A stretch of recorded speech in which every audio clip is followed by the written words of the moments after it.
agenda review and adoption. Can I get a motion? I'll make a motion to approve. There's a motion. Is there a second? I'll second. Motion is second. All in favor? Aye. Opposed? All right. First up is RFQ presentations. Yeah, Mayor, members of the council, we have RFQ presentations tonight from 3 brokers for the Champion Plat, which is the plat property that we acquired as a part of the mill site purchase. And so first, we will have Remax here, so I'll welcome you guys up to the podium and turn it over to you. And then Mark is with them as well, and he is remote on the team's meeting. So Mark, thank you for your patience. Sorry, we're running a little bit behind schedule. And then it sounds like they did hand these out up front too, right? upfront Yeah, down as well. so that is from Remax as well. So we'll turn it over to you guys. All right, well, perfect. Well, thanks for having us, you guys. I'm sorry I can't be there in person, but you've got Amy and Sawyer there. Amy, Sawyer, you guys want to introduce yourself quickly, please? Amy Leggett. Sawyer Halsey with Remax Results. And I am Mark Halsey. So we are Remax Results Commercial Group. And so we are a very large brokerage. We are commercial investment brokers only. Amy and I have worked together, known each other for a very long time. Amy also comes from the residential side of things, but we've been commercial investment brokers and land brokers for a very, very long time. You guys have some pitch decks that we've prepared for you so that you can quickly peruse through those. They're kind of a combination of a pitch deck and kind of a draft version of an offering memorandum of an OM, something that we would end up using as one of our tools if we end up working with you guys. The first pages are going to kind of outline the value proposition of what it's like to work with Results Commercial. And I'm not going to read through that naturally. I'll leave that to you. I'm going to summarize it for you quickly.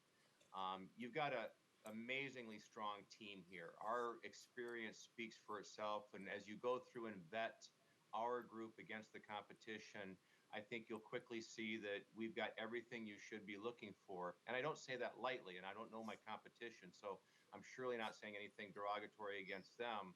But what I am saying is that when it comes to this business and the amount of experience that we have collectively or individually, as well as the processes, the systems, the tools that we engage for our sellers, they're basically second to none.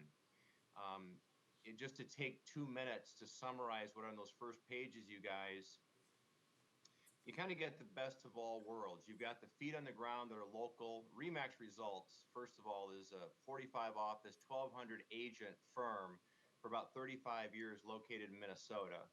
We have a St. Cloud office. That's where Amy resides. Sawyer and I are in the Twin Cities. We have 45 offices, as I mentioned, 1,200 agents. Results Commercial, we've been with Remax Results for 20 years. And as you take a look at our history and our background, you'll see that we are only commercial investment brokers with a long, long, long resume. I also come from training and teaching, so I happen to be an industry teacher for a very long time as well. What makes us different? Marketing. We're kind of best in class when it comes to marketing. That's where we stand out. And what's important about that is the marketing exposure that we give to our clients' properties. And if we don't give the right type of exposure, it's very hard to give the right type of market guidance to our clients when it comes to strategic disposition strategies, pricing, or anything else related to it.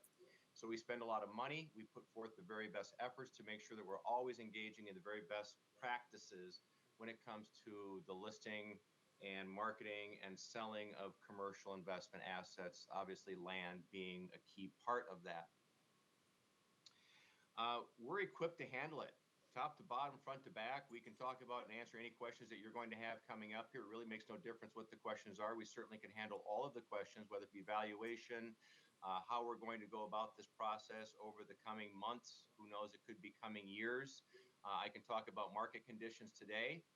Anything else that you want to know about who we are, what our industry is all about, I'm happy to answer that. And I don't want to go into too much more about kind of who we are, but I'd rather get right down to your questions. Sawyer, Amy, is there anything that you guys, I don't want to hammer things too hard here. Is there anything that you guys want to touch on that I haven't so far? No, I feel like you covered it as far as market exposure and local, market trends and what we can do. Okay, perfect. So, if there's any questions regarding the site disposition or any strategies about that, council, we'd love to answer them for you. And I'll start by saying it's a little bit unique in that we get to dance here publicly with you and two others, and then have to make a decision. And so I don't know that we'll ask too many technical questions to, maybe get into. I don't know that we want to get into your market techniques as it's a public meeting, and want to also be respectful of that. Appreciate that. But council, with that said, what questions do we have to understand who we partner with on this property moving forward? And if you don't mind, there's a page in the first part of that deck that's going to outline communication deliverables. So I put together a dedicated page because one of your top questions should be, what's your marketing strategy? Yep. That should be one of your most important questions to us. And so I've given you kind of an outline there of what we're going to do. And I can break that. And I actually don't mind sharing publicly what we do and how we do it because, we're a very public facing company. We have a YouTube channel with 170 videos on it that talks about how we market and list commercial and land assets. So anybody can look that up and see exactly who we are and what we do because we really do take our pride best in class. But with that, any questions? Have you worked with a government entity like the City of Sartell in, I won't say disposing, selling off assets, selling off commercial residential property? Yeah, that's a good question. Yes, we have. I've worked with both of our urban cities, Minneapolis and St. Paul, in varying capacities, both on the sell as well as the buy side. I mean, I've been in the industry for decades. I've been with Remax Results for 20 years. We've worked with other municipalities as well, such as Brooklyn Center, but most of the work has been with Minneapolis and St. Paul. Then we're working, of course, with their real estate departments, with their attorneys, and working through these processes.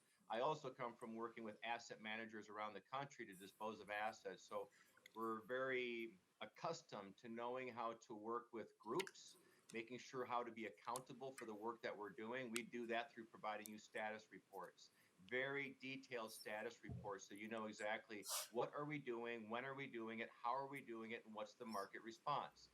Because that's the only way we can make smart disposition decisions about anything, whether it be the demise, zoning decisions. How is the market responding to what we're offering?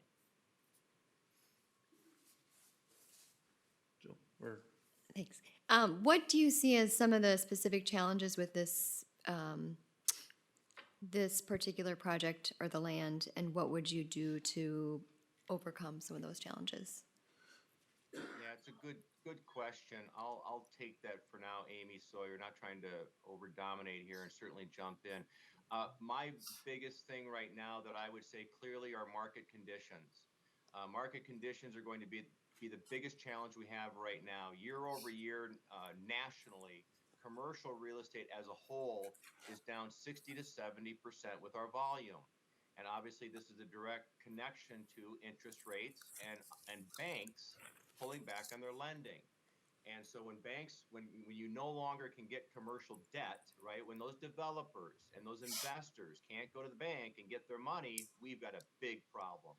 The other thing that ends up happening after our Great Recession, back our 2008 crash, is that lenders quickly retreated to the sidelines the moment markets start going soft.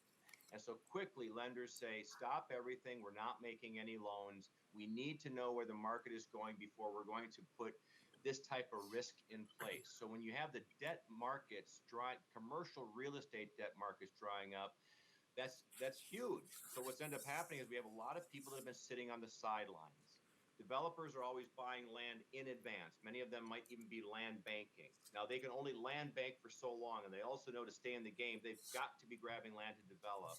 We have a pretty good idea of where we expect our rates to go with the stabilization throughout 2024, and obviously a little bit of a reduction as we're expecting as we move through second quarter, third quarter of this year.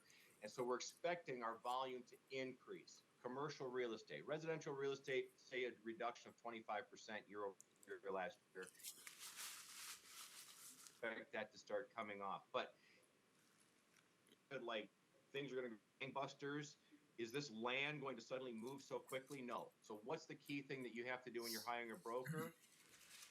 Excellent exposure, tremendous patience, with a very comprehensive approach to showing what we can do here. And then it's the city's part. Then the city has to be there to do their part, cooperate, and listen to the people who are coming forward with the ideas that they want, whether it be through rezoning or whatever else it might be. But from a broker point of view, they better have a pulse in the market, they better giving it the right exposure, and they better be patient. And one thing about us is we're relentless. We don't give up. Our processes are very long. We've sold land that have taken years to sell land. And I can't say like it's always the most fun thing in the world, but you know, our business isn't about always being fun. It's about getting the job done for our clients.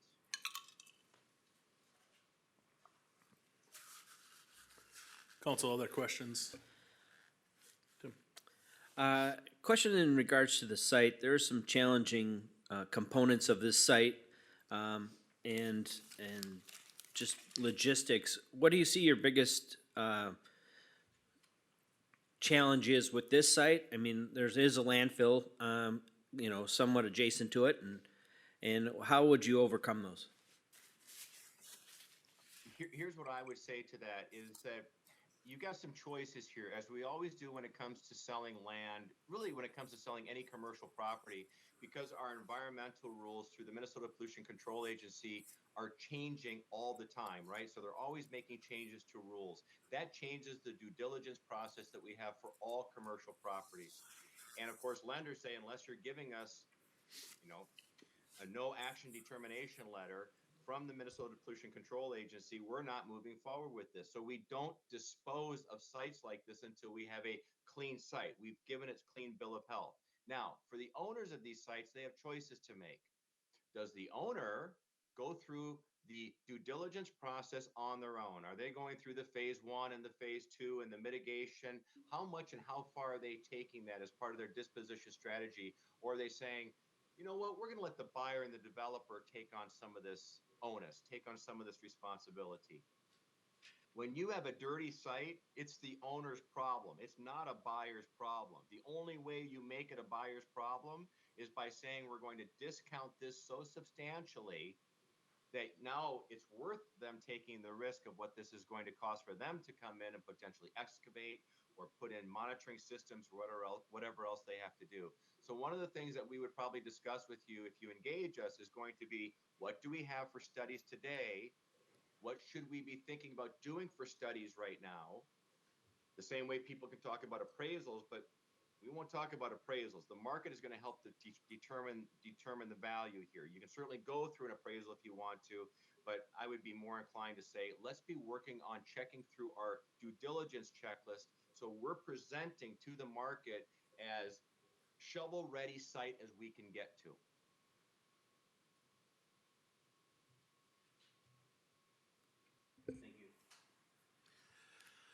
You know, as someone that would represent us, as I look at our future zoning, and how we from a local unit of government would guide the development, are there things we should be doing different, thinking differently about this parcel, in order to help you or a partner market it better for sale? I don't think so. And the reason I say that is because you guys have to be in a position to make decisions as you have the opportunities coming to you, right? Like any kind of a, you know, any kind of a PUD where you've got the opportunity to review who is it, what are you proposing? Is this in the best interest of the comprehensive plan, the 2030 plan, the 2040 plan? And I think that you need to remain very open-minded and dynamic in your approach to this. So if anything, if there's anything that's going to be homework on the side of the city, is going to be totally around the idea of preparation of the site relative to due diligence. Zoning, I'll leave that to the urban planners, your zoning department, and then us bringing you opportunities that you can look at those opportunities and say, you know what, that works, that doesn't work, but here's what we can do to move that around as part of the puzzle. Appreciate that. Council, other questions, comments, feedback? When we start talking about marketing and the importance of marketing and your ability to bring somebody forward to us, do you have a vision of kind of maybe what a target market might be for you to start with this? Is it open-ended? Is it general marketing? What do you really envision for a potential buyer for this site, at least up front? I mean, these are players, right? These are the folks, these are real estate professionals, these are the sharks. These are our people. So these are the developers, whether it be the residential developers, whether it be small, intermediate, or large, depending upon the kind of density that we can be thinking about here as we're looking at R1 or we start looking at some other types of density. And right now, it's kind of an open book. It's kind of like, you know what? Here's what we have. Take it to market. Our owner, our seller is going to be open-minded in their approach in terms of what they will demise, their participation in this. They will take a look at this and start figuring this out. But the reality, you'll see on my marketing page, I talk about not only our job is to give it the exposure. That means I'm spending a lot of money on CoStar and LoopNet and MinCar and Crexi and these national databases where the acquisition directors are looking every day for their new sites, whether it be the new site to grab on now for an immediate development or something that they want to land bank for something in the future. After the broker puts together their comprehensive materials, they place it and spend the money on those sites. Now I have to push it out. Now it's my job not to just sit there and wait for the phone to ring and say, hey, Halsey, what do you got over there? What's results commercial have? Now it's our job to go, commercial developers, here's what we have for an opportunity for you. Residential developers, here's that opportunity. Those are databases. I call them our buckets. We have buckets that we go market to, and we do that through email marketing and direct mail marketing. It could be postcards and it could be email marketing. And there's different programs that we use, both the browsers like the CoStars and the build outs. And then also we have databases ourselves. I mean, our newsletter is 30,000 people that goes out, and that gets people talking, gets people looking. So whether it be signage, email marketing, direct mail marketing, internet marketing, social media marketing, and even in social media marketing, we can be very directed as to making sure that we're getting to the right market. I don't need, Bill and Madge who are buying a new home to look at this 100 acres, 106 acres. No, I need developers. I need players who say, I'm from Green Bay, I'm from Chicago, I'm from the Twin Cities, Duluth, wherever they might be, saying, we want to go make a play in the Sartell St. Cloud area.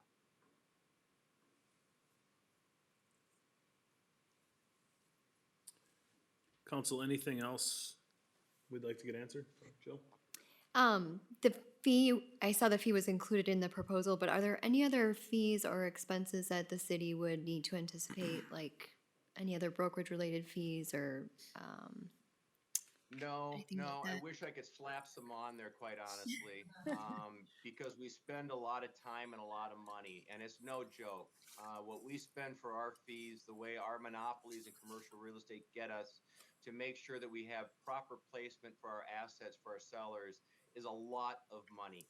And that has nothing to do with our brokerage time. So the answer to your question today, and I would expect it to remain that way, is no. Your brokerage fees are going to be your standard traditional brokerage fees, and our fees are the same as everybody else in the market for the most part. And we'll always match up to any good competitor if we're head to head. I mean, we're not a discount brokerage. We're not looking to be a discount brokerage. We don't provide discount services. We are best in class, and so our fees are commensurate with the marketplace. So no, there isn't a $5,000 or $10,000 marketing fee that we'll take against a commission. We don't have that built into our contracts. So it's really us brokers rolling the dice saying, do we want this assignment? And we're seller brokers, by the way, you guys. 95% of our business is only working with sellers. Yes, buyers come to us because we have the product. And if you look at our website, resultscommercial.com, you'll see we are seller brokers. And so this is all we do because we are marketing professionals. And so we take our marketing prowess and we apply it to commercial and investment assets, including land. But your monies, if you have budgets and monies, I'd be putting those all into due diligence. That's what I would be doing. And getting the site more prepared to transact, to close by having that work done. And we help you with that as project managers, by the way. So we're very hands-on involved with all of this, and that means guarding and protecting monies, best interest, and all the rest of it. That's our fiduciary responsibility. Thank you. Thank you. I'll maybe flip it back to you. Anything to close out that we should consider? I'd just like to add that Amy, we have a lot of power behind our team, a lot of heads thinking together. We've got Mark, even who's in Florida now with a national reach. He's back and forth, obviously. She's got feet on the ground here. We've been working together, put this together. We've already got the photographer out here. We've taken a look at the land. I'm personally working through my ALC right now, which is a accredited land consultant.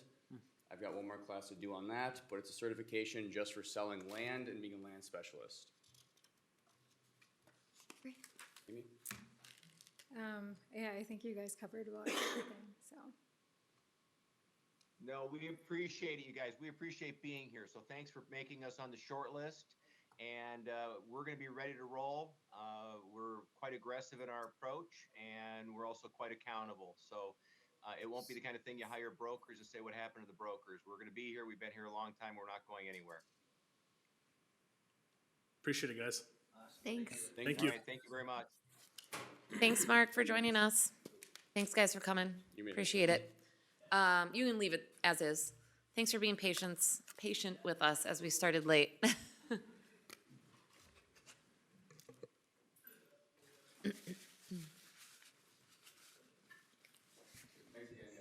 Thank you.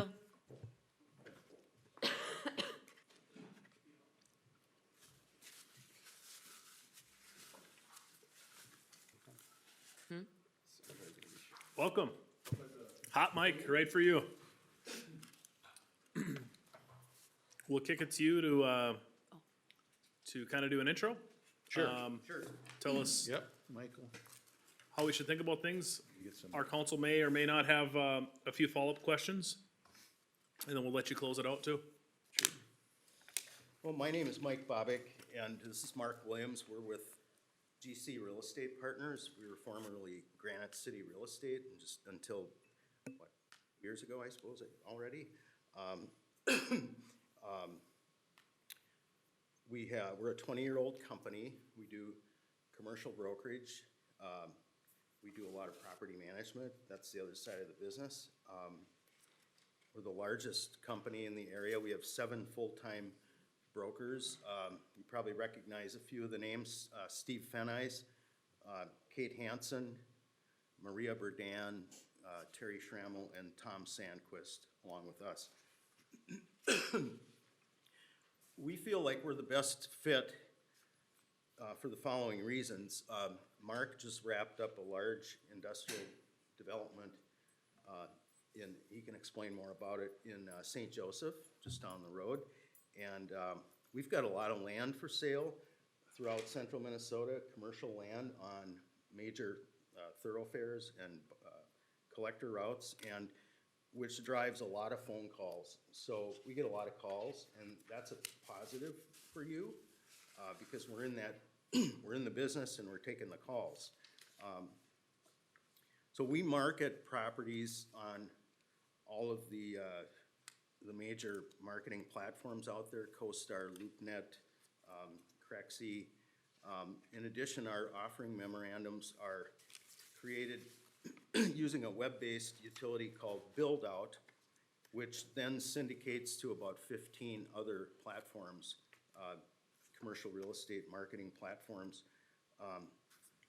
Probably the most exciting thing we can offer is we are right now onboarding with a national franchise, and it's called SVN. A long time ago, it was Sperry Van Ness, and Sperry is gone, and Mark Van Ness owns the company. There's about 200 offices in the United States and other countries, 16,000 agents, I believe. SVN International is the 7th largest commercial brokerage in the world with what I just mentioned. stands for Shared Value Network with an emphasis on collaboration, and we're in the process of onboarding right now, and we'll benefit from this affiliation by sharing data, knowledge, opportunities, and collaboration on a scheduled basis, and weekly webcasts, things like that, webinars. I'll let Mark talk a little bit more about maybe what he's done out in St. Joseph recently, because it's very, very timely and applicable, I believe. Okay. Prior to, we had forwarded some information on the company, and I don't know if you maybe have that information in front of you. If you don't, we have some other additional. And I just want to kind of talk a little bit about some of the projects that we've been involved in, some of which are somewhat similar to this in the sense that it's raw land to be developed, and we have some questions as to kind of what your intent really truly is in terms of, you know, ideally selling all the property off to, say, a developer or somebody who's gonna then add the infrastructure and then take the risk to sell the lots? Or is that part of the burden or the risk that you may take, you know, participating some way? And, you know, we're not developers, we're brokers. Our job is to find buyers and sellers and put them together, and we do an excellent job at that. But as we kind of focus at this, we I guess need to have a little bit better understanding. Are we looking at a bulk buyer of some kind who then is going to add the value, add the infrastructure, make the investment, and so on? And that's somewhat similar, and you may be familiar down off of County Road 133, I'm gonna say between Borgert Products and County 133 is the Northland Business Center development. And originally, I listed 56 acres that was bank-owned, that was a troubled property, that was kind of a holdover from the 2006, 2007, 8, 9 implosion of real estate. And we had difficulty selling that property, getting anybody interested. It was guided with a little bit of an unusual or odd light industrial code over in St. Joe. So that was a little bit of the challenge there. They wanted it to be more light industrial, and most of what was to the south was Borgert Products and some others that was more heavy industrial. And as we went through that process, we had, for the most part, larger bulk type buyers where they wanted 30 acres or 40 acres, and it was a waste transfer kind of operation, and it really never gained any momentum, and ultimately we weren't successful. And I forget the timeline exactly, but I'm gonna say maybe 4 years ago, I started working with a local small developer group who had an interest in doing a small industrial park. And their vision was to add the infrastructure, build it all out. One of those particular individuals was an excavator. I think he thought this would be a good opportunity to also get that additional work. Turns out that didn't work that way. But they worked with the city, worked with DEED. I'm not sure the program that they used, ended up with infrastructure, built it all out into 27, 28 lots on that 56 acre piece. In addition to that, and that was the piece I was involved with. In addition to that, they acquired additional bulk land around that was about another 180 acres or so. And they immediately were able to strike deals with the large, heavier industrial guys to buy some of that property. So as that was kind of commencing, we hit the market with the small industrial lots, and originally the concept was 1 to 5 acre lots, small industrial, flex type users, small onesie twosie, you know, owner operator types. And turns out that's exactly what it was, but the lot sizes were probably too small. So the majority of the owners are buying 2 lots or 3 lots. In some instances, Gooden Products relocated there, and they bought 15 some odd acres of that whole center part of this 56. And so you know, that part of how we tried to gauge what was the market, we maybe were a little bit off on. But the important thing that once we sold one or two lots and began to gain some momentum, things just flew off the shelf and we only have one lot remaining now. You know, yeah, I mean, originally we scheduled maybe 6, 7, 8 years to sell this out. And that's what I told the developer. I think when you look at the history in I'm gonna say the St. Cloud area for product of that type, smaller lot, small industrial, light industrial lots, you know, that's the way it projected out. We think COVID had some effect and then some of the other money that started sloshing around the system kind of jump-started it a little bit and allowed us to immediately sell it out. I mean, I think it took basically a year and a half and we're right down to the end. I'm not affiliated with the project anymore because there's nothing there to sell. The developers now are they're actually building a building of their own too. But in that instance, you know, that was you know, in my mind, what I somewhat see for what you have here, the question kind of boils down to you know, infrastructure in terms of roads, access, and then of course sewer and water. And but anyway, that was one experience we had that really worked out well. And again, as Mike said, you know, with the networks, the brokers, we're all commercial brokers, we don't do any residential. You know, that's what we focus on. We make sure that if there's a transaction that's rattling around, if you will, in the system, or somebody's looking for something, we usually know about it. And we make sure that we get our listings in front of them to make sure there's an opportunity to, you know, show them what's available. Some of the other materials, I think, are more concept in nature, and that would be somewhat the other alternative here, is to develop marketing material that would show concept lots. We have one large piece, maybe we would, and perhaps you've done some of this, maybe your engineering people have looked at it in terms of the wetland delineation. I saw a lot of material. Have the ability to put marketing materials together as if what your vision is about what that's going to be, and then just start trying to figure out where we start gaining some momentum. Maybe we could find a developer who might want to take that on. Maybe it's just a matter of getting the concept lots in front of some and just start, you know, picking off some of the properties and selling 3 acres, 5 acres, 2 acres to users as it fits through the concept.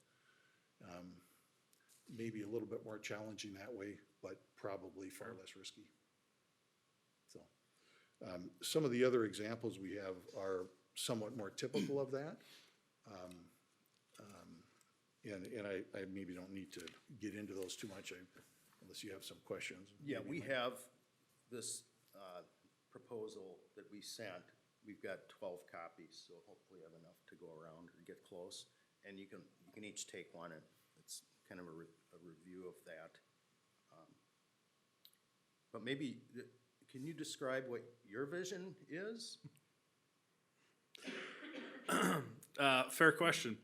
I think our council to date has made the determination that we'd like to put it into use and get it to the marketplace. And I think probably not get in front of that too much, other than to say we're looking to partner with a real estate agent or partner to bring options to the table and put this to use. The property was acquired as part of the Greater Mill property. And again, not to speak too much on behalf of the council, but the decision was, we're not going to have use for it. Let's get it to use, let's get it on tax rolls. Zoning would tell you that, hey, there's future land use and here's what it needs to be guided for. But I think there's, we'd look for a partner to say, hey, here's what we could do now, here's what we can bring to the table. Your example of St. Joe probably replicates here, right? If you were our partner and approached us to say, I've got a developer, if we could work with them to get bonding money from the state to put in infrastructure, I think we represent a partnership back to say, absolutely, if we think that's our best case, let's make the investment, at a state level to lobby for that, and obviously St. Joe was successful in those efforts. Sure. Council, is that a fair representation of how we have approached it? In the southerly portion, I know there's, I don't know how many acres that parcel is, kind of to the south. That's residentially guided, does that sound right? Okay. And do you envision that to be R1 or kind of more of a buffer, low density, or? It's guided for R1, okay. You know, in that instance, you know, as part of a package, that'd be something we'd take on in terms of, you know, although we're not residential guys, so to speak, we, you know, we'd be dealing with trying to bulk sell that to Yeah. a developer who'd have an interest. And that was gonna be a question I had for you is you think about only being commercial, how do you navigate that? And I think you probably hit that for me, so. Yeah, Council, other questions? Jill? Just real quickly, I think your fee schedule, there was a range depending upon, based on marketing involvement, if I'm recalling correctly, is that right? Yeah, I believe we put a range in there, and I guess it would be, I think it was 6 to 8% of Yeah. the total gross. Yep. Yeah. So how do you nail that down, or what gets factored into determining what that is? I think in part, it depends on what your expectations would be. Things like signage and, you know, that can get really, especially on a big site like this, we'll have multiple signs with, we may put pictures of the plat, you know, proposed plat, whatever. Aerial videos. Lots of stuff, there's you know. Sure. drones, there's, depending on what, you know, what we end up providing in terms of services. We generally, you know, we can co-op on expenses, but a lot of times sellers don't wanna do that, and that would be maybe more of a challenge for you, being a city entity. So, that's the answer there. Okay, As an example, in St. Joe, we had this similar discussion, or at least I did with the developers. And, you know, we ended up at a net result of 6 in that instance. But what we did was we shared, as Mike suggested, some of the front end costs that were there. So they did all the individual signage on all the different lots. I did the aerial, the video, you know, the drone work, and hired and paid for that.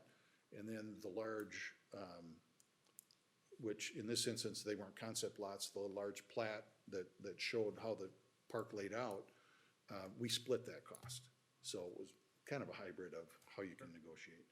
The other thing that we learned, and I would suggest this to the council, whether you select us or select somebody else, I would try to take your contract out as far as you can go. That's only gonna benefit you keeping this sounds a little counterintuitive maybe, but it keeps the group focused, that they know that they've got sufficient time to be able to get the job done. Because what was happening would be, in many instances, I would talk to prospects, and it's a much longer sales cycle than, say, a residential house or many other things. So I talked to somebody this year, they're maybe not doing anything till next year.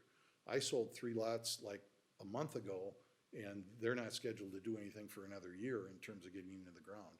And what kind of happens is, you know, if say you do a 1-year contract, we would like to talk about trying to do a 2-year deal. Now, probably with some type of provision that you could separate ways if we're not happy with each other. But I think that would serve you well to, you know, once you commit, be committed, let them be committed so that they can really grip in and make sure that they know they're not gonna do all this work, put all this money in, generate a bunch of leads that are gonna ripen next year and sell next year, and then they're out and the next guy's in, and, you know, council changes and they select somebody else. And Yep. It's a good balance, but those are some of the discussions we could have. great, thank you. Tim? Thanks for showing up and giving us this information tonight. The site comes with some challenges, as you might not know. one being the landfill that's adjacent to some of these properties. How would you address those challenges as a broker to, interest developers and, package this property as best you can? It's the ash pile? Is that Yeah. what we're talking about? Nice, You played in that as a kid. very didn't you? nice ash pile. Yeah, I grew up in Sartell, on Old Sartell Street, so, the only thing out there was the trailer park when I was a kid. And there was a dirt road where this street is now, basically turned into a dog track, and then the ponds were out there. I think that's when Mr. Colton Beetle started here. Yep. The sewage ponds. And, I don't know, we'd have to look into that to, what's the environmental issue there? Is that hazardous material or? You want me to geek out? It's not hazardous. It's a solid waste, and it's primarily ash, like you said. It's paper ash. So, it's active, so it's not closed like Northside Park, Muskie Hill area, St. Cloud Orthopedics Field. That would be a closed one. This one is active, so it actually could technically be operable. Now, I will tell you that when AIM owned the paper mill site and that came with the property, it was also active that whole time. Right. So active, there's not a clear Minnesota state statute around what defines active. It could be one truck a year, but it is technically active and permitted. Right now only receives, well, it doesn't receive anything right now, but it has only been used for paper ash. Is it literally ash or is it pulp? Ash. Went to ash. Yeah, they took a backhoe into it and it was literally like looking in a fire pit. Yeah, we've excavated it. We went in there with an excavator and dug, I don't know, 6, 7 holes with the MPCA present. It's ash. So is it unstable, so you can't just, you'd have to excavate that or? To what? Could it be reclaimed and developed, filled, no? No, Just no. Way too much. Way too much. Well, I would say it's green space of some It's a kind. sliding hill. Sounds familiar. Hope that Is answers that you on? a little bit Is that anyway. on the property that's the subject property? Is that part of the subject property or is it, it's, No, We're we will, holding that out. It's an adjacent parcel. yeah, It's adjacent, okay. Adjacent. okay, yeah. One of the things that intrigued me about your proposal is just the sheer number of properties you list in our community, which is obviously great to see. How do you represent this one different than many of the others that could be same use? Mike? To be perfectly candid, I don't think we have anything listed that's industrial. Everything it's all highway commercial. Sure. I've got Anguishire Golf Course, that's basically residential guided and/or storage units. But that's challenging because there isn't very good access. You don't need to tell us about that. We, Oh, golf course. Oh, golf course. So, Oh, yeah. so that's, that's its own little project, and I've got somebody else with me on that. And then I've got land south of Jubilee Worship Center that's on 15. Sure. and County Road 74, and that's all highway commercial, so it's shopping center, it's office buildings, it's car lots, it's that type of thing, machinery sales, whatever. And then I've got Klein Landscaping down on 33rd Street South, just east of the new tech school, and that's got, that's a preliminary plat that's 41 acres, that's all dialed up and approved by the city for like a 10-acre office site, an 8-acre office site, and a coffee shop, and another YMCA, and 287 units of multifamily in the south back against the big Neenah Regional Park. And that's all priced, and they've done $300,000 worth of all the different testing and the soil borings and the hydrology and everything is done. They've spent, so that's a different kind of project too. And then we've got some of Ted Schmidt's property on 74, and that's office and I medical. mean, point of fact We don't is, really the have- potential exists that there could be a conflict among our listings somewhere with this. We might have a industrial piece here, an industrial piece there as a single lot or something that's guided that way, at least presently on the books. You know, I'd hesitate to say we're not gonna sign an exclusive that says this is the only industrial we're gonna work on. But I think it's a matter of fairness, you know, when somebody's in the market, you know, we have to, you know, balance and be fair to everybody we have an obligation to. And they would, you know, obviously see and, you know, be able to get the information and. Yeah, our job is to deliver the information, all the information, and the biggest mistake we could make is to try to steer somebody into a property or away from something, because if they see through that, you've lost them. Yeah, And, appreciate that candid you know, response. I've been at this 35 years, Mark's about 20. I'm part owner of Granite City Real Estate, and so is Steve Feneyes, so you guys know Steve. You know, we've got a great reputation and have a lot of staying power, so. Council, any other questions?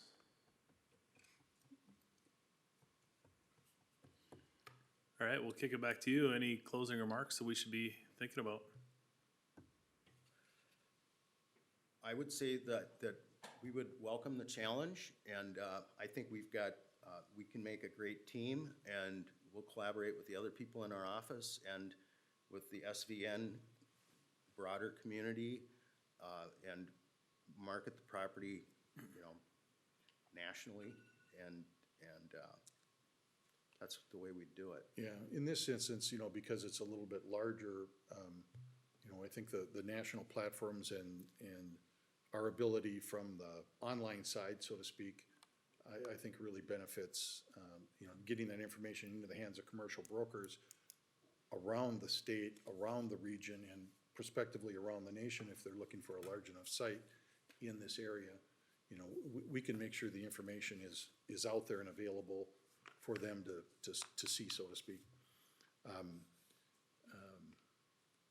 But, you know, we appreciate the opportunity to, you know, be here in front of you and tell you a little bit about ourselves and some of the things we've done. We'd love to work with you on going to the next step when you're ready to do that, and then just see how it would fit together. Perfect. We appreciate you sticking with us late into the evening. Thank you. Thanks. Thank you. Thank you. Appreciate your patience as we've been behind schedule. Have a good night. Is everyone- We have one more.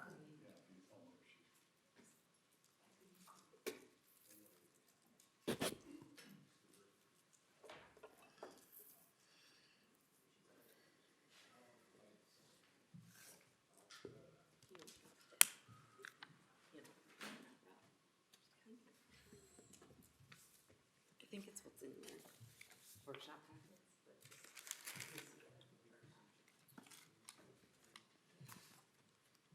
Does that have basically everything I submitted in it?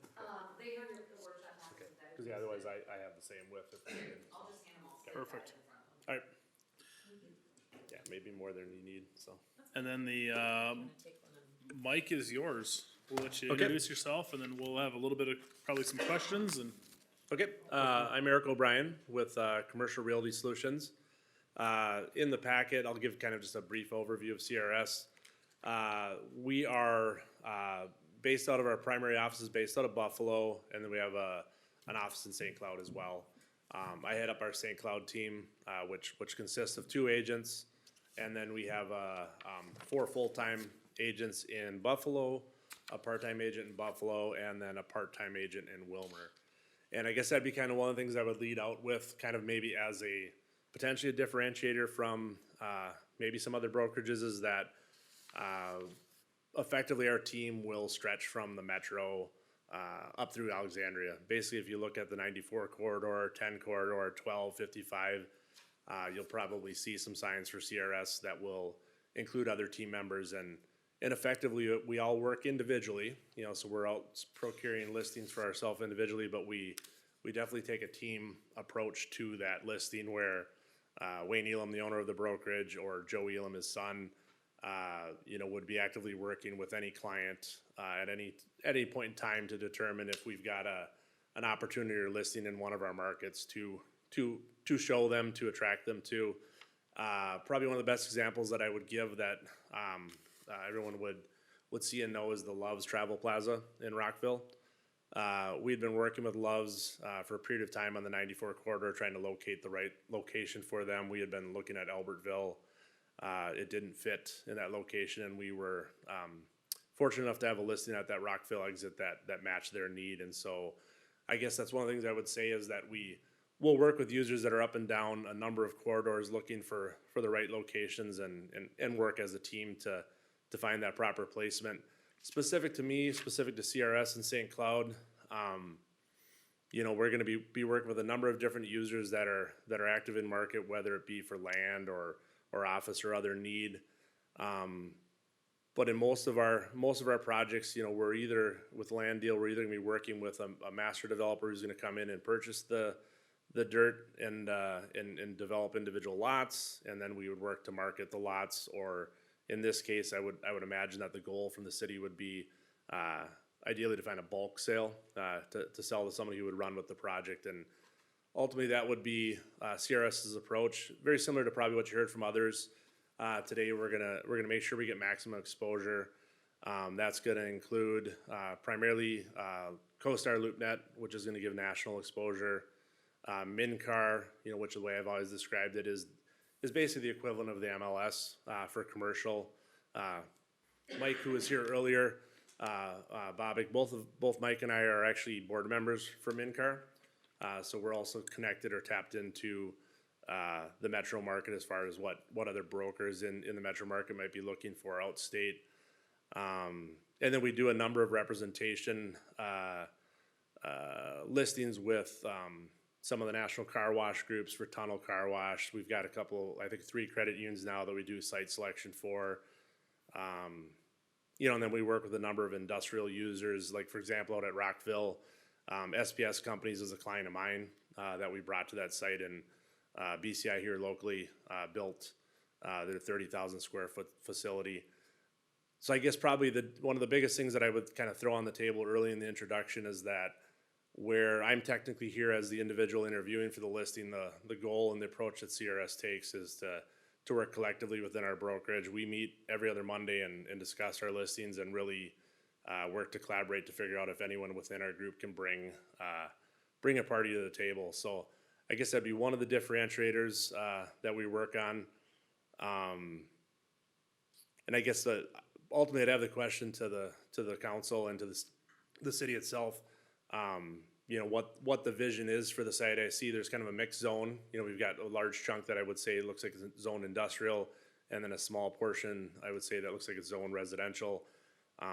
As you'd work through the process, if CRS is selected, you know, working with guidance from the city or the council as far as, you know, what that future would look like would be how we would tailor our marketing package to it. We, like some of our other counterparts that we're in today, we're not a developer, you know, so we're not gonna be bringing a developer to the table.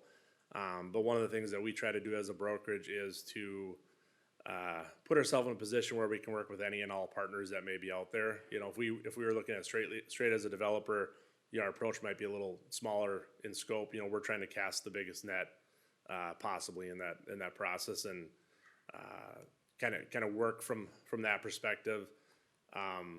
Mr. Wayne Elam, I put in the packet as far as, you know, basically ultimately putting the 2 of us on the application. He's fortunate enough to spend a few months in Florida in the winter, so he's not here today, unfortunately. But that would be part of the strategy that we would employ, as well as that we'd have, you know, Wayne and I would actively be working the listing directly. You know, and I think I covered some of the main points. I heard, you know, some of the other areas of discussion. And I know as we're getting a little later in the evening, I think I just turn it over to questions that might be productive, so. Yeah, and I think I'll quick hit your question for us, which we've taken a stab at a couple different times tonight, but, you know, it's really not our area of expertise to be in the real estate market, right? And so we acquired this through a larger land deal. It's now, sorry.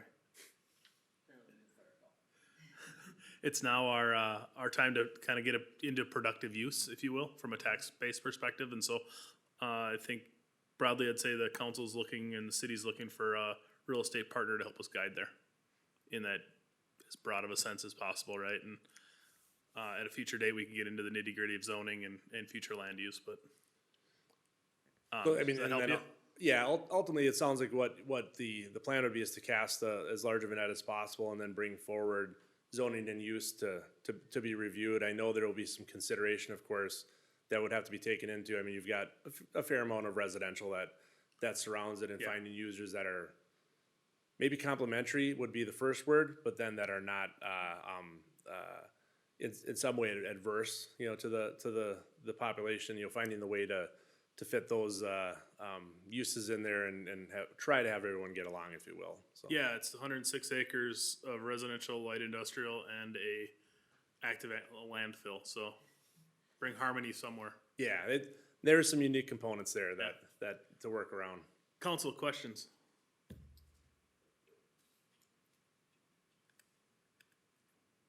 Jill, I guess Tim's putting you on the spot, so he's on deck. What are some of the things that you would do from a marketing standpoint? So marketing wise, when it would come to creating a brochure, is ultimately what kind of the driving factor is of how we get it online and market. With land, really the best way to photograph land is to with drone photography and to show what features are near and what features are in the area as far as what would be attracted. The biggest thing I see with that site when we talk about industrial is, you know, what are the best pathways in and out of that site. So if we talk about a lot of other industrial parks, that's important, is how is that traffic coming in and out of the site. And so that might actually shape some of what the users would look like. But from a marketing standpoint, you know, we would definitely want to work with a lot of drone photography, and get it online and get it the proper exposure. But at the end of the day, you know, land doesn't sell itself either, right? And so working with those folks that are out there actively in the marketplace, whether that be in St. Cloud or Sartell or in central Minnesota or even up and down, you know, the corridors, it's really a matter of getting those users to maybe look at something they wouldn't have looked at, you know, without having some knowledge of the property. You know, I don't know what level the city has for components of the land itself as far as soil testing, you know, or anything as far as the buildable state of the land. You know, those things would be important, you know, from an understanding. But it really will come down to creating that marketing piece that gives pop, that gets people to put their eyeballs on it. And then the end game on that is to engage them and try to drive them to the site, if you will. Great, thank you.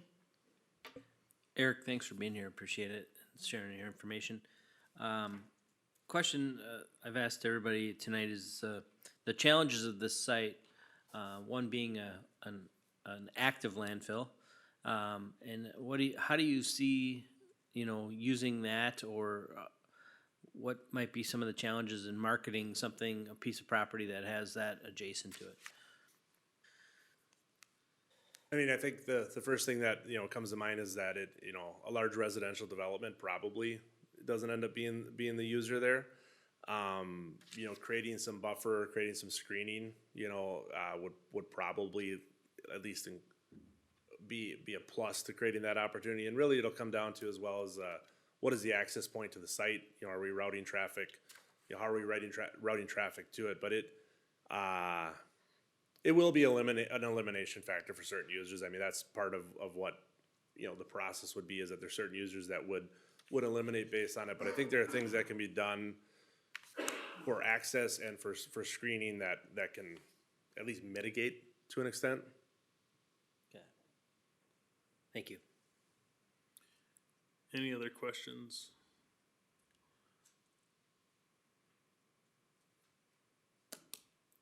kick it to you for kind of a closing. Closing, basically, I think it's probably very similar to what, you probably heard from others is that, when you're dealing with a large mass of land, we don't have it properly developed, platted, et cetera, the timeline on it is probably going to be a longer, process, but the first step to figuring out who the user is on the property, or the buyer on it, is to get it actively on the market and let the market know. And, that's something, if you did pop onto the CRS website, there isn't a lack of listings, I guess is what I'd say.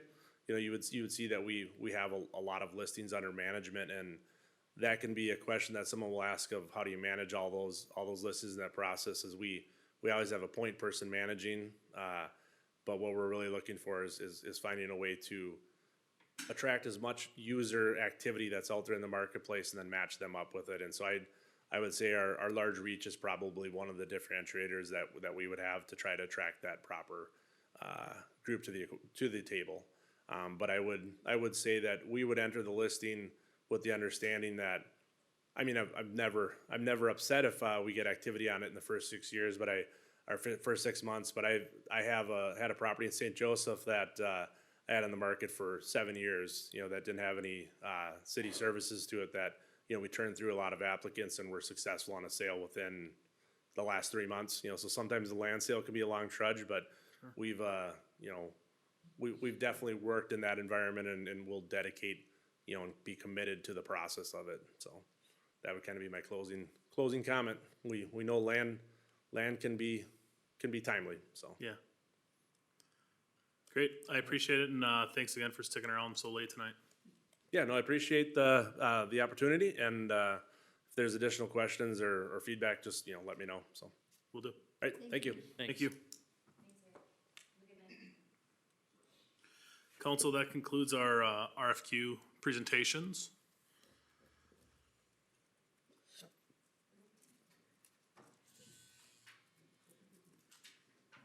St. Cloud. I looked at the map, I'm like, what'd they pay just for? Did anybody roll? Sorry, we're good. Oh, I thought they were waiting on you. We're good. No, sorry, I was just trying to get the PowerPoint going. So council, that was all of the Champion Plat broker presentations. So we would just be looking for guidance on who, mostly Carrie, will be carrying this initiative forward, who you'd like her to begin working on a formal agreement with, which would need to come back to council for approval at the February 26th meeting. Council, is there, do we have a front runner we wanna go with? Do you?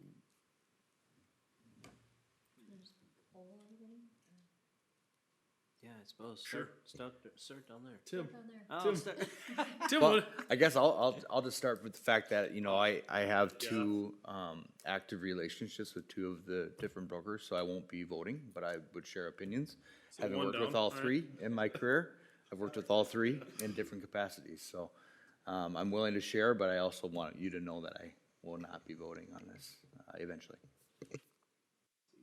That's why he went first. So you got out of I'm actively working with two in different, Sure. personal as well as business, and I've worked with the third, prior, so. Appreciate it. I think I found that step up from the other, really. I would probably say CRS.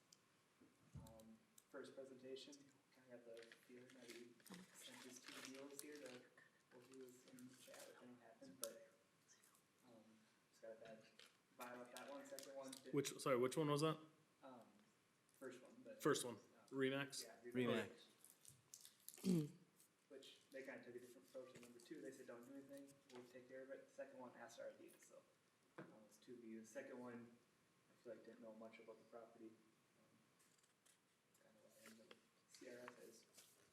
Felt like he was a little more engaged, and I'd probably go 3-1. Okay.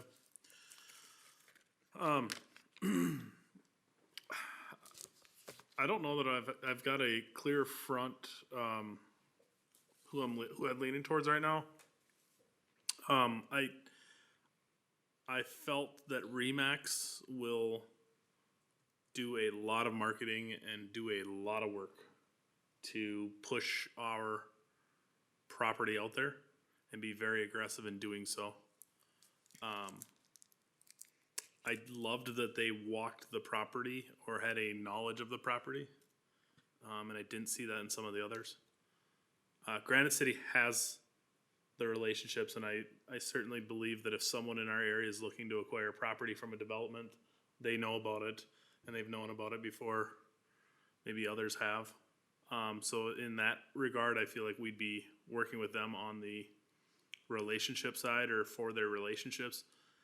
And then CRS, it does seem like CRS would have more of a national reach, which if we think about 106 acres, with all the competing listings in our area, we probably are looking for a national broker, or at least a super regional, I'll call it broker, developer to come in and make an acquisition. So I would say that I'm comfortable working with all three of them. I think there's just differing values that each of them bring to the table for us, and probably get down to council level of, hey, what value do we want to go with? I should share, I've worked with Amy Liggett on a residential side. I didn't even think about it because it's residential. Should I recuse myself from? Do you have an existing current relationship in place that would, as I served on jury duty this morning, how do they put it? Do you gain anything? Would you be able to view this fair and unbiased? Yes. Good. But You watch Fox News, apparently.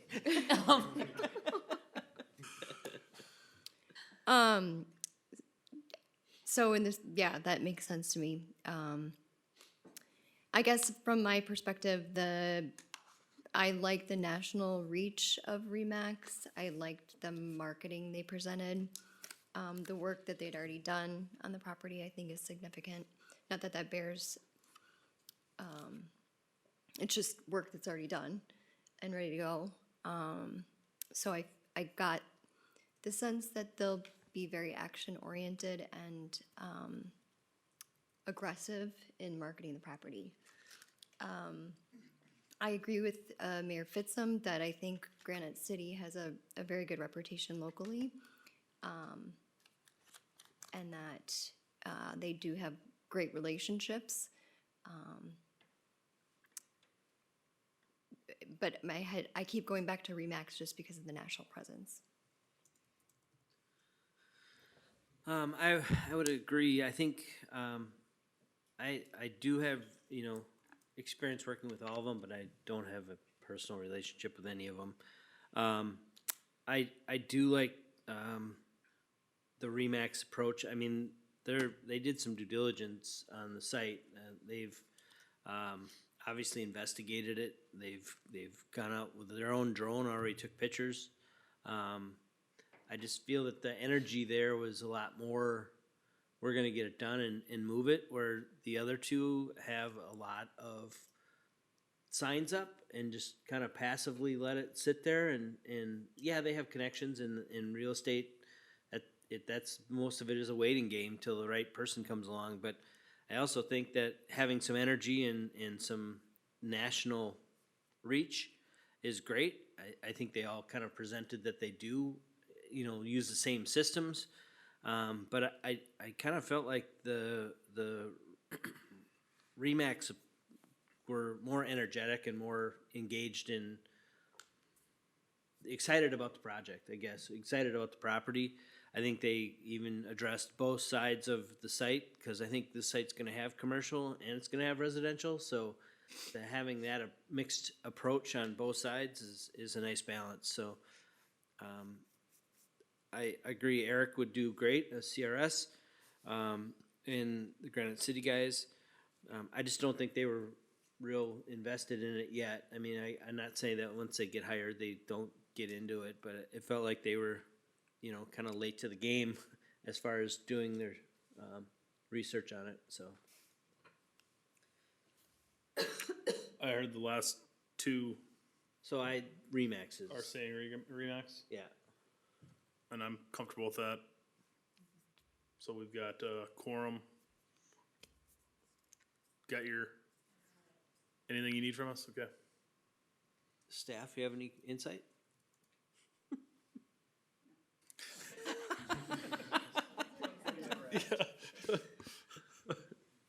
Okay. Development updates. Most of the people still waiting in the room are here for the very last item.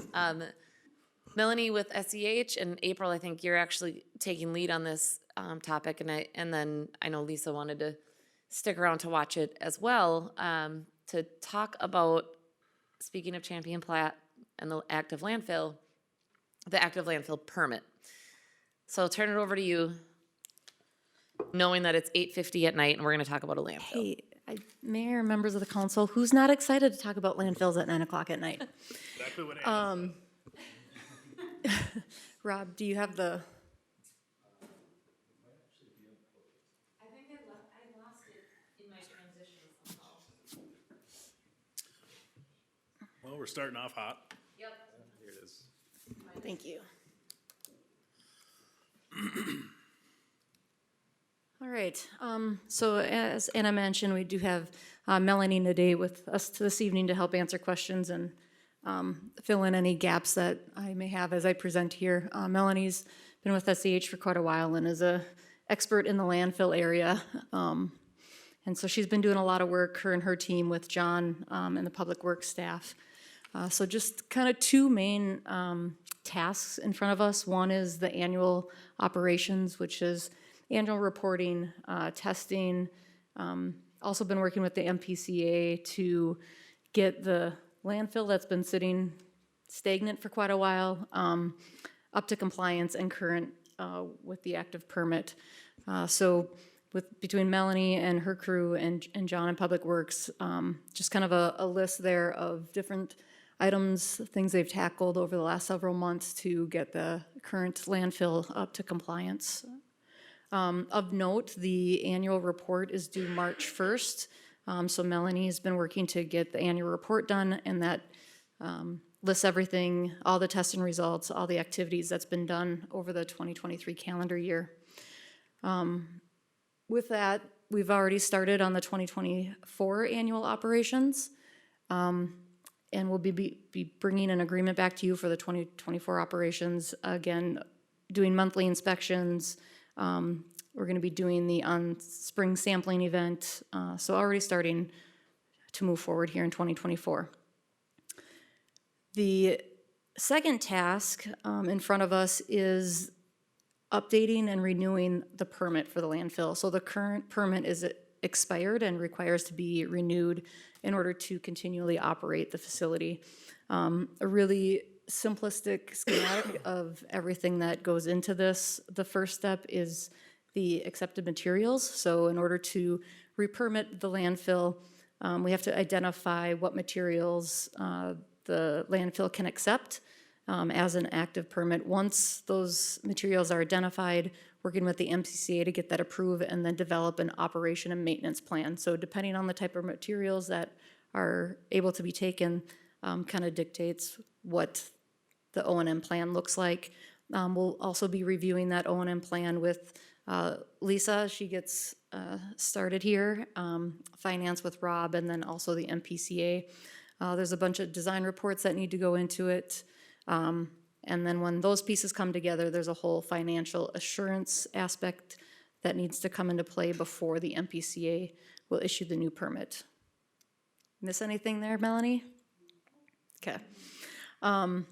So focusing on the waste materials, the material acceptance plan has to be updated because the original or current permit is only permitted to accept Verso paper waste.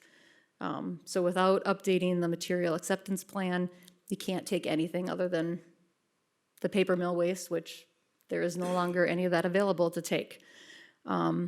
Of note, the landfill never has to take any type of waste that you don't want to, so even if a material is permitted under the permit, the city still has the ability to say, no, we're not gonna take that type of material. The goal of the material acceptance plan is to allow flexibility, not knowing what the future may bring, but also limit liability. So you don't wanna be taking stuff that produces hazardous waste or items in your leachate that could cause issues long-term as it's sent into the sewer system. So tonight, looking for feedback on the waste material that the city absolutely does not want to take, and then material that we permitted for but maybe don't necessarily want to take, and then materials that we do want to accept within the landfill. Anything to add? Okay. So the first list is just unacceptable waste. Regulation says that the city cannot take it within this landfill. I'm not gonna read through all of these materials, but if there's one that pops up or you have questions about something that's on one of these lists, please speak up. So any questions on waste that we can't take? You can't take radioactive? Come on. No, I'm sorry. Unacceptable waste that the MPCA and or Stearns County will likely say no to, mainly because it's accepted in other locations or it's recyclable or there are other means to dispose of the material. April, is there a cost difference for us to just be super broad in our permit approach with the state versus being narrow in that approach? Is there a cost difference for our permitting or? There's not a cost difference, and so the goal, when Melanie was looking at these lists and we were talking through it, was to be as wide as we can in what we take. So identifying materials that we don't necessarily plan to take, but again, we don't know what the future's gonna bring, so being as flexible as we can. Yeah, and I guess that would be, I feel like should be our approach. Anything that'll allow us to put into our state permit, we should put into our state permit. In my opinion, they're only gonna limit that ongoing. The only variation to that is if Rob says, hey, we could do a broad permit at X, or you could save 40% if you narrowed your focus. But if we don't achieve that cost difference, then like, let's permit everything we can, and then we can have a city ordinance that says, hey, we don't want to accept this.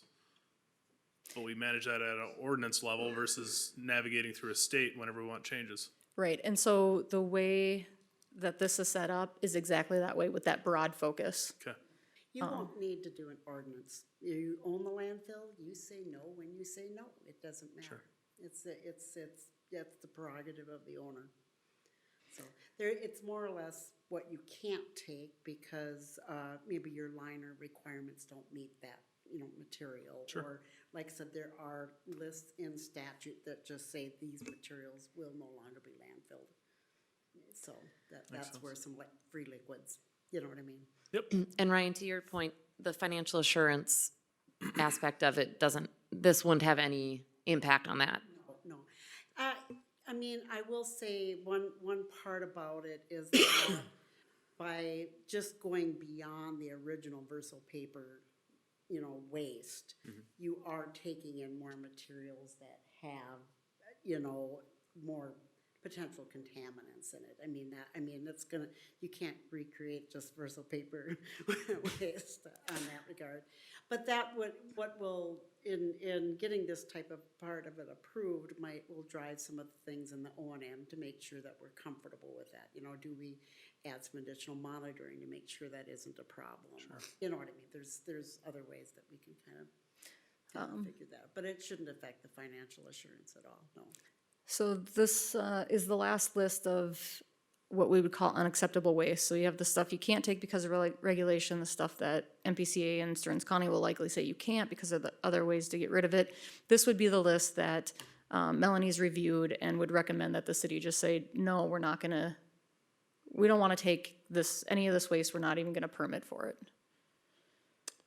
The sludge seems like we may want to, as I hear others talk about just the pond dredging, and I don't know what all is included in sludge, but Pond dredging's different, so that's coming up in one of the acceptable lists. The sludges listed there are exactly, you know, like I said, it's more industrial or sewage or something like that, that has a lot more operational issues. And we're trying to, you know, maintain that operations are pretty Yeah. straightforward. It's like taking asbestos. Yes, you could take asbestos out there, but managing it as it's coming in and the documentation and the risk to your employees, it's probably not worth it, is more or less what we're saying. So these are more operational based type things we would recommend. You don't want animal renderings out there for your employee. There's other methods of things that they can be managed. Any other questions on this list? Okay. The next list, which is extensive, these are items that the landfill can take, and you don't have a lot of documentation that's needed, pretty low risk.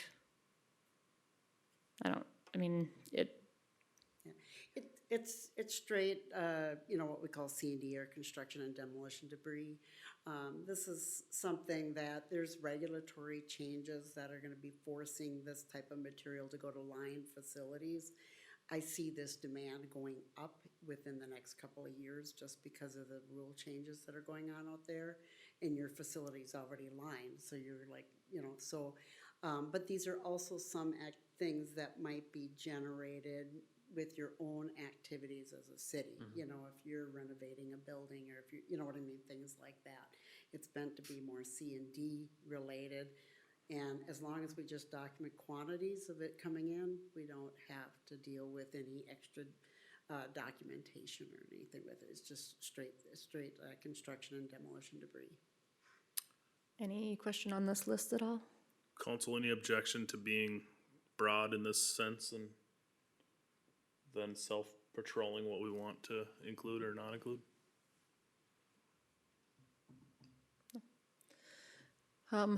Another fairly extensive list. Again, lots of items that the landfill can take. Planning to permit for all of these, again, don't have to take it. This requires a tracking form, a little more documentation. Ones I'd want to highlight are just maybe the ash and street sweepings under this list, which I could see being beneficial for the city. Are these exclusive lists, or do you permit for all of this and then just choose from, I guess what I'm getting at is the difference between this slide and the last slide. Are we looking at this holistically, or it's that slide or this slide? Holistically. Okay, thank you. This one has additional tracking, if I understand that Correct. correctly. It's different levels. So I'll go kind of this is the last list we have. So again, this would be allowed to be take, but there would be analytical data, more documentation. You would actually require who's ever bringing this material to the landfill to provide testing results for it. Some I want to highlight is contaminated soil. This is where the pond dredging material comes in. So like in County Road 1, when we ran into that contaminated soil, we had specific procedures to handle it, contain it, and we had to take it to a landfill. You'd save costs from the city standpoint of you had the landfill right here to dispose of it versus trucking it to a different type of landfill. Same thing with the pond dredging. We've got the pond we're dredging right now. We did the testing, soil sampling on it. All that material would be able to go to this landfill. Tim? What about odorous material? I know that we're obviously trying to sell the property around it. Is there a way to kind of diagnose and tell us which might be a problem? Actually, if you look at these lists, they're all considered more low odor. Low odor? Yeah. You know, your even demo material, industrial waste. You know, this one here, for instance, permitted to take but don't have to. Remember, we always can do that. But we have, if someone calls and says, we have this material, you have a place to go to say, hey, do we want to take this? Or if we got to take it, we want to do this analysis on it. Or maybe we don't want to take it. You know, you can make that decision as you go. But yeah, if you look at these, you know, I have, the only thing on there, I see it, we do have some food processing waste, but for the most part, you know, back on that first list, that we can defer those to you do have compost facilities that can take those, you know what I mean? So that's why it's a lot of it, so you can kind of make a decision based on these unique things that come to your door. The difference between some of these items and that construction and demolition is where it's coming from. All the other activities, including these, are considered industrial solid waste. It's how where that waste is coming from. It's not coming from a household, it's not coming from construction and demolition. It's coming usually from manufacturing, or, you know, we talk about the car wash, sand and sediment. It's from an activity that's considered more industrial, you know what I mean? Everything's more industrial. So, and these are things that we have to address in the plan up front so that they can decide whether they're gonna, you know, you can take them or not. But yeah, I completely agree with you. I think we can operate it to manage that odor just based on what waste is coming in, with some additional, you know, operating activities to you know, protect. And I think with the mayor being the weed inspector, he could be the sniff inspector as well. Only you grew up here when the paper mill yeah. would have a south wind. You know, one question I guess on the flip side of us being so broad on this is, do you see, in your professional opinion, do you see a time where the state would say, hey, Sartell, you've got a landfill and you're the only one that could take foundry waste, so No. you have to take it? No, Okay. never, ever. You don't ever have to take any material you don't want to. Okay. That's, you know, and when we get to this, some of these last items here is, these are usually the ones when my other landfills get that request, I get the call. Do we want to take this? Sure. Should I have them do some more testing? What should I have them test for? You know what I mean? Yep.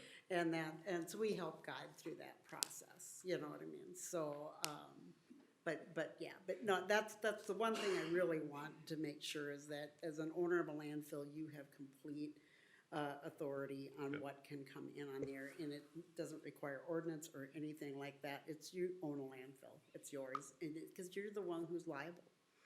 And so, because you're liable, then you have a say in the matter. Brian, oh, sorry, just one follow-up. Well, I was just gonna ask, you know, it makes sense to me to, you know, with a lot of different changing rules and different things, to go was, you know, a little bit wider here, even if we were to expect less, but would look from staff somehow, like what would be our whittle down process and approval process, right? So we can take all these things that we get approved. How do we actually make that decision in, you know, and actually have the outcome be what it wants, even though we would be open to other options later? So looking at the next slide, if we're broader in what we're permitted for, like I said, the next step then would be looking at that operation and maintenance plan.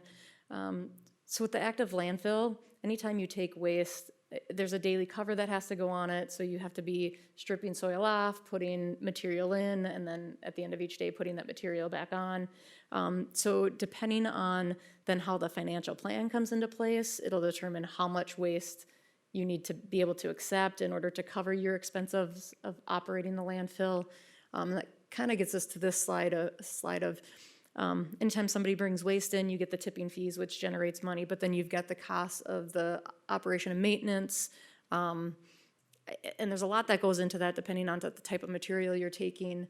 And the goal then is to have a surplus at the end of each year, and then the MPCA requires you to save a certain amount of that so that you can have your financial assurance, which you have to have closure costs, post-closure costs, contingency, because even when the landfill is ultimately closed years down the road, as you well know with your other landfills, there's still monitoring, there's still reporting, there's all kinds of stuff. So I think once we get into the operation and maintenance conversations, it's what type of material generates the most money versus what the city wants to accept, and how do we generate that money, and it'll be some conversations back and forth. So I'd anticipate having some additional conversations with council at workshops. Once we get to that point, we'll kind of hash it out at a staff level first, and then bring recommendations back to you. This conversation, this initial one is really, do you want to go broader with the permit so that we can get that permit in place and start looking at the O&M plan? You want to add to that at all, Melanie? I was just gonna say, and I think maybe also where you're kind of going toward is who makes the day-to-day decisions on what you're taking. And that will, it has to be, whoever you put in that role in the city of Sartell. And, John's leaving us, so welcome, Lisa. You do need to have some guidance on we can have this list of acceptable material, and we're gonna feel comfortable with a certain amount of that coming in. But every once in a while, there is a question that we may want to, run by the public works director, or run by, that type of thing. Usually the primary issue is how much of a hassle is it going to be in operations. That's one of the reasons why we try to stay away from some materials, like they said, asbestos, because it's just more hassle out at the landfill. And we don't want to, because you have to document where you put it in the landfill and have it surveyed in separately, and it's just not worth it. You know what I mean? It's just, if you wanted to be in the landfill business long-term, you could develop it, that. But in the O&M, as part of that O&M, we will spell out operational how you handle different types of materials, and so that information is available for staffing. Tim, I want to go back to you quick. Just you said a tipping fee that's for the per truck or whatever. Is it based on material? So is there certain material that you can charge more for a tipping fee, or is it just general truck dump? That's entirely up to you guys, okay? One issue here is often we, most of the active landfills nowadays have scales, okay? So that they're, they are charging their tipping fees by ton, okay?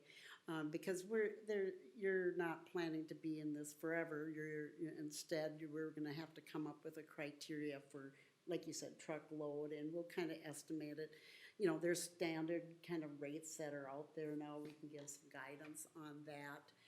Some materials, if more than anything, we would reduce, and that is usually something we can use for cover material in the landfill, because that's one of our concerns a little bit about being dirt poor, right? John and I have had that conversation, is that, we have to cover this material as it's coming in. And so we will need sources of soil. And so, if you're taking in sediment. Yeah. The hills of There'll be Sartell different could help. tipping fees for different types of materials we take in, That's because if you've got stockpiles. a material that has more risk to the city or requires more operation and maintenance type of surveying the location of it, you're gonna charge more on a tipping fee than something that's not as. But it's mainly if, you want people to bring in the cover. If it's something you can use for cover, we usually try to promote that, because. And I have been collecting cover Otherwise you're soil. buying dirt to put in the landfill. We are collecting at this point. Cool.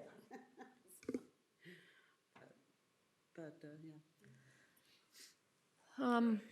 What else? So any other questions or input? Otherwise, it sounds like it's a consensus to go kind of the broader on the permit, and we can start working on operation and maintenance plan based off of that. Yep. Okay. Thank you.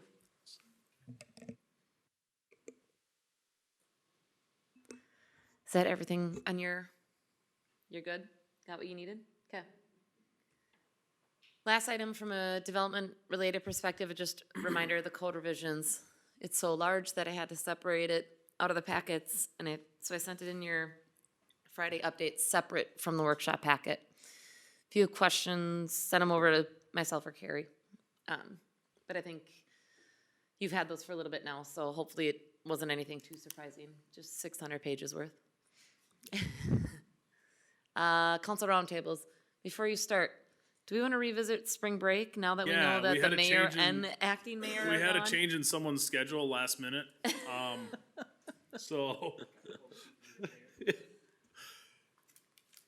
Yeah, no, I'm gone the 22nd through the 29th, sorry. Not to put that out publicly for, public safety at all, but, yeah. Also put your address out there. But I got kids here staying here with guns and stuff.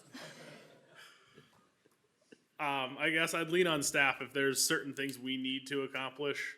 Otherwise you're gonna have Three three people. of five. No, we've been kind of anticipating, we thought most of you would be gone. So I think we can aim around the next 2 meetings we have coming up, plan around those. Okay. Unless anyone passionately wants to come the last Monday. Keep it open. Roundtable, Tim. Nothing tonight, thank you. APO? Do you wanna get into the APO right now? Jill, what do you got? Do you want to get into the APO right now? Another night. You wanna recap it? Go for it. How about, let me jump in quickly. Let me get the answer from Brian's questions, because I'm still waiting for him to get back, and then I'll send out a full encompassing, like, I think it'd be good for them to review that, and then you can share some context. Sounds good. Nothing Way for to get me. out of that. Alex, Perfect. Jed. I guess I have nothing either. Look for a motion to adjourn. Is there a second? All in favor? Aye. We're adjourned.